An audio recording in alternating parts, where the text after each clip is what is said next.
Hello everyone, welcome to Apostrophes, when to use them and when to avoid them. What is an apostrophe? Apostrophe is a punctuation mark that looks like a single quotation mark or a comma that is placed above a word. Apostrophes are used in two primary ways.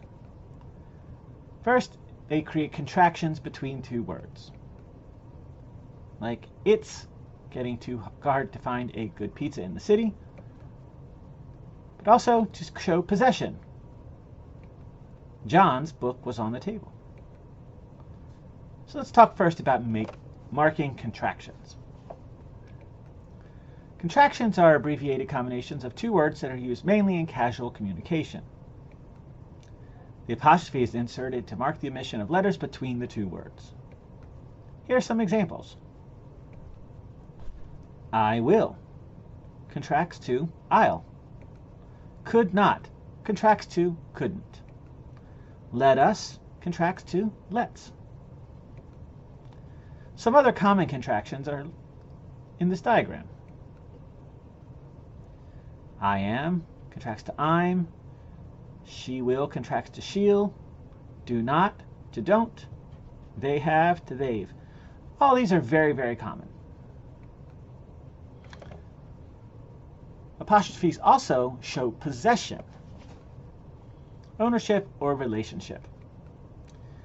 This possession, ownership, or relationship can be literal or metaphorical, as in it can talk about a physical thing that somebody owns or establish a relationship. Now, how do we indicate this? So, an apostrophe S is generally used for a singular possessor, when there is one person or one thing possessing the item. Usually you just have an apostrophe S.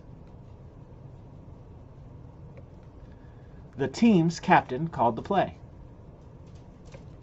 Frank's car broke down last week. I was not able to find my uncle's address in the book. April was tuning her guitar's strings before she went on stage. So you can see here that the team, Frank's, my uncle's, and her guitars all have apostrophe S at the end of them. And they are all singular nouns who are doing the owning. Plural nouns ending in S, a little more complicated. Here we use S apostrophe.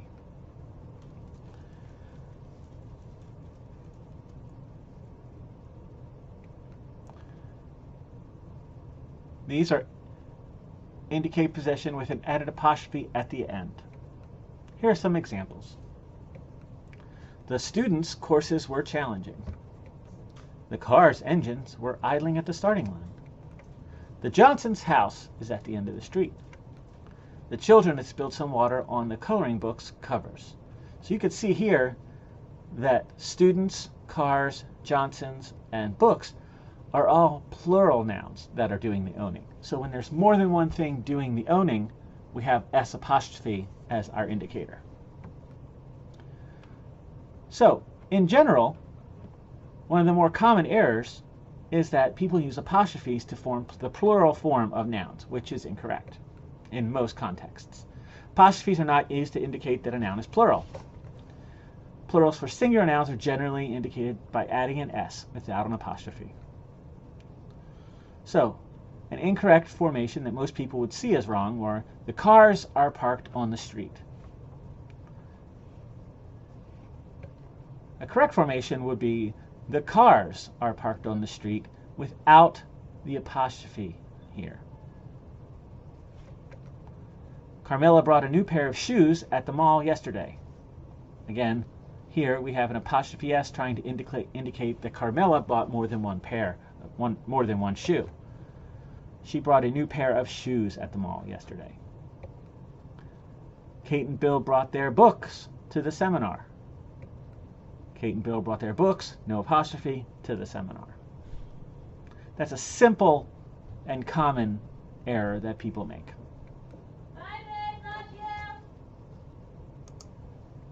Another very common error is when people use apostrophes with possessive pronouns. Pronouns like his, hers, yours, ours already show possession, and no apostrophe is necessary in these words.